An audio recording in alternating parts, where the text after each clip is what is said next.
here. Uh, uh, I don't know what else to say, but I'll let my story speak. Maybe just a word. As you might have caught, there's a connection between the title Lahore and the city I was born in, and all cities are Lahores. There's that connection. The title will throw off a lot of French speakers and people who study French. They automatically think Lahore is a female pronoun. And L-E, la, is intentional as opposed to L-A. And the story explains it. I don't know if I'll get that far or not. It's a response to my mother's passing away in a weird way. And it's an attempt to process the loss. When she passed away, I couldn't be there when that happened. And that is typical of the 20th century immigrant lifestyle. We're so displaced. And even when we are close to our loved ones, sometimes the distance is so great because of our lifestyle. Anyway, let me take my glasses off.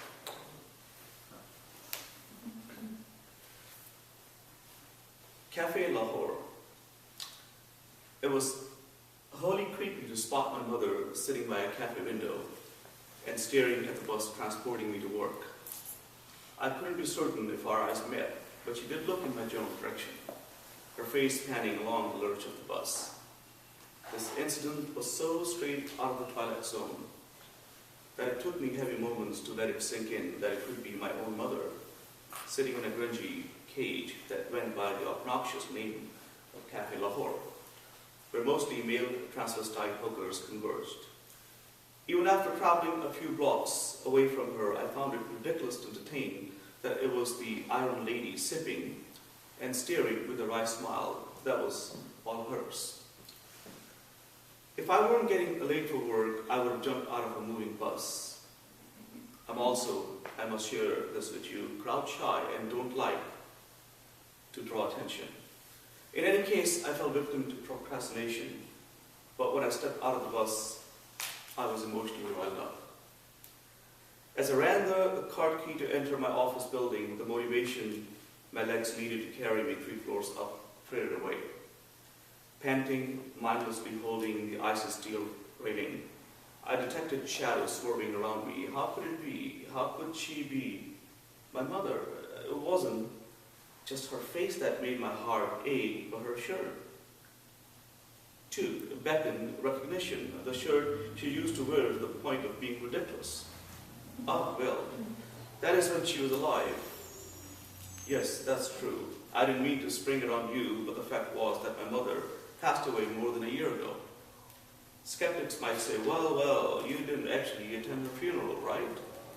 Perhaps your sisters pulled a joke on you, some kind of revenge for dumping mother on them, shipping her off to Lahore because I, in my current circumstances, could not look after her anymore.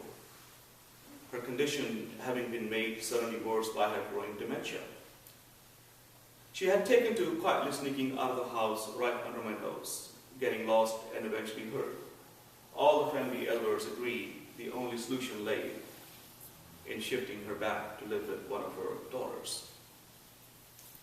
It would be the biggest joke of the century if her dementia had caused her to slip out of her daughter's house, make it to the airport with her passport and few belongings, undetected, and land in San Francisco. She could be fiercely stubborn and independent, but the narrative here was starting to rival the Temple of Doom. I climbed down the steps I had barely managed to ascend and emerged from the building, retracing my steps back to the cafe where I had spotted my mother. I knew this couldn't be. It was going to be a waste of time. Still, I thought it would be nice to meet the woman who resembled my mother so much that she had stirred the kind of commotion inside me that might result in the loss of my job. Always a few steps behind technology. I didn't own a cell phone to inform my boss I would be late. I was amazed at the coincidence of the shirt the woman wore as she sat by the front panel window. Minds play all kinds of tricks. I couldn't help reminding myself It was possible that I had noticed the woman's shirt first, and that triggered a false recognition, assuming she wore my mother's face. Where was Freud when one needed him? Strange things do happen all the time. Wasn't Mary a virgin?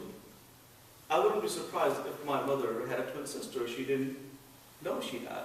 As I inched my way towards the cafe woman, I could not resist a cloud of grief beginning to sprinkle over me, damping me with its light foul odor. Something my situation, emotional and physical, had not consented to engage me with. For the last 3 years, I had been unable to hold down a steady job. My girlfriend had moved out, eventually to New York, where she had been accepted by NYU to study drama, only to belittle me. She had no talent for acting. My ex-wife had consistently refused to show mercy since I couldn't pay child support. I hadn't had the money to go visit them overseas. All this had influenced me to see my mother's passing as an inevitable reality, the end of misery for her, and a right to a big sigh of relief by her children. People who went past me must have noticed my pitiable state, but out of respect for my personal space did intrude upon my choice to cry. This was the New San Francisco. You could be killing yourself, but people would respect your space and zone out into their gadgets.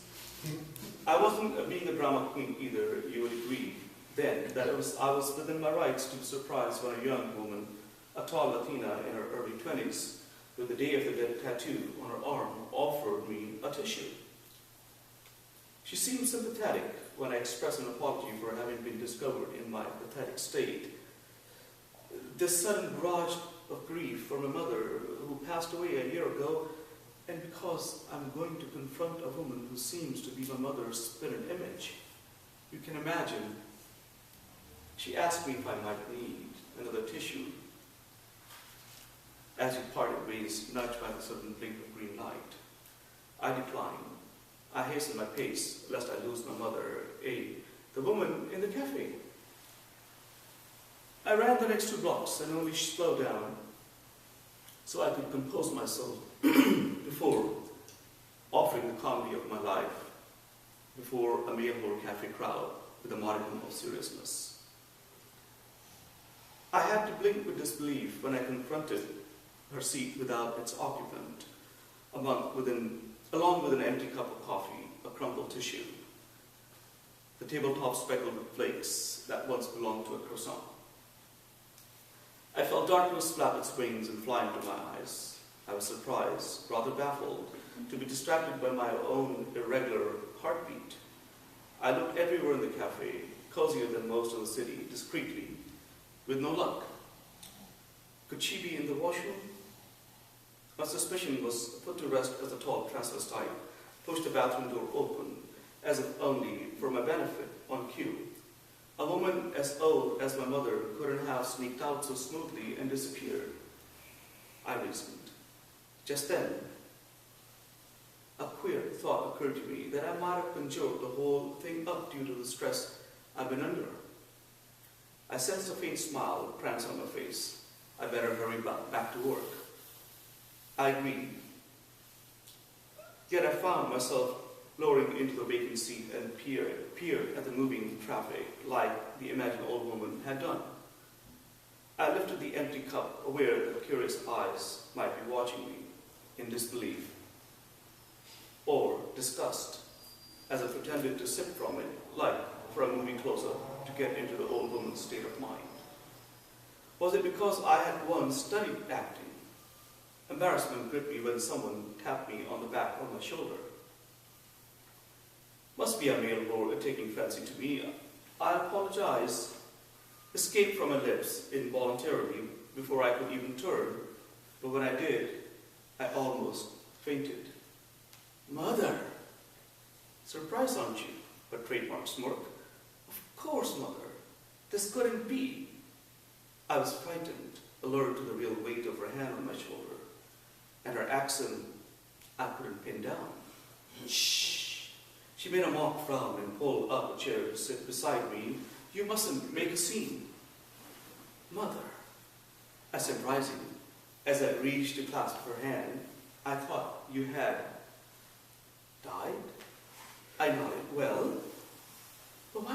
sisters lie?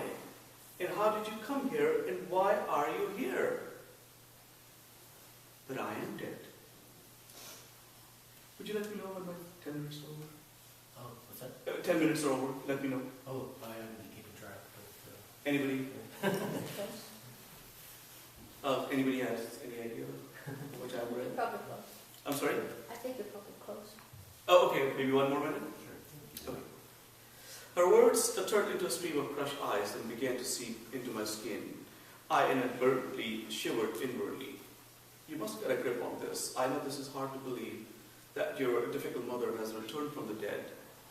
So, which is it? Are you, or are you not dead? Mother gazed deep into my eyes, carrying both happiness and sorrow in her stare. I came too close to weeping again. I am dead. The force of those words opened the floodgates of my tears. Control yourself, please, my son. Her voice calmed me down a bit. Mother extended a tissue which I used to wipe my eyes. Later I blew my nose into it. A small tattoo which looked like a crescent on her arm intrigued me, but her voice distracted me. Are you well? Why would God choose me? I mean, you to return. There's no God. She cut me off. Get that crap out of your mind. The gawking expression on my face must have been the real source of her short laughter, and though it loosened up the tense situation, it couldn't rid my mind of questions. She raised her hand to hush me. I'm not an exception. Though I admit, returning from the dead is not all that pleasant, I too was surprised. It's like giving birth to yourself, but many do return. It is hard to explain to someone who hasn't experienced death. As she spoke in measured words, her eyes spreading all over my face, I inhaled a faint scent that reminded me of food going bad, though the odor was too weak to let my thoughts linger on it. Breathe normally. I know what you're smelling. It's the scent of death, but everyone has it. We're born with it. You'll get used to it in time. I nodded, experiencing a new surge of sadness within, and looked out the window. Most of the dead come back as homeless, as discarded people. Aren't you? Panic taking the better of her voice, she shook her head and patted the back of my right hand. Is there something she's not telling me? Thank you.